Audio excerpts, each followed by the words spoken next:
I have been yapping about building a PC since like ever, but when I got everything ready, that's kind of embarrassing. I don't know how to put things together. For example, what is this?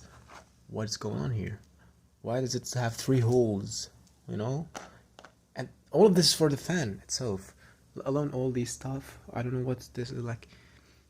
Um, the pyramids are here, the world map, the I don't know what is going on. It's not that easy, I swear. I regret everything.